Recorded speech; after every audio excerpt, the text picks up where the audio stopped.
নমস্কার বন্ধুরা, জয় রেশালে আপনাদের স্বাগত। আজ আমি রাইস কুকারের বিরিয়ানি কীভাবে খুব তাড়াতাড়ি তৈরি করা যায় সেটা আপনাদের সাথে শেয়ার করব। এর জন্য 3 থেকে 4 ঘন্টা আগে আমি ম্যারিনেট করেছিলাম মাংসটা।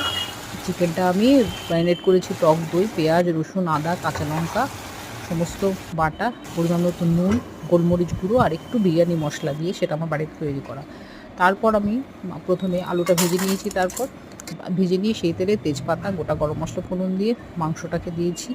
দিয়ে একটু তেল ছাড়তে শুরু করলে ভাজা আলুটা দিয়ে আরও 5 থেকে 7 মিনিট আমি নরম আঁচ চাপা দিয়ে রেখেছি। রাইস কুকারের বাটিতে প্রথমে ভেজানো চালটা দিয়ে দিয়েছি কিছুটা, তার মধ্যে দিয়েছি গোলমরিচ, পেঁয়াজ পেরেস্তা, পরিমাণ মতো নুন দিয়ে তারপরে ঘি, মাংসটা দিয়ে দিয়েছি। মাংসটা ততক্ষণ হয়ে গেছে। তারপর বাকি চালটা দিয়ে গোলাপ জল, কেওড়া জল, মিঠা আতর আর এদিকে আমার একটু ভেজানো ছিল জাফরান, সেটাও দিয়েছি।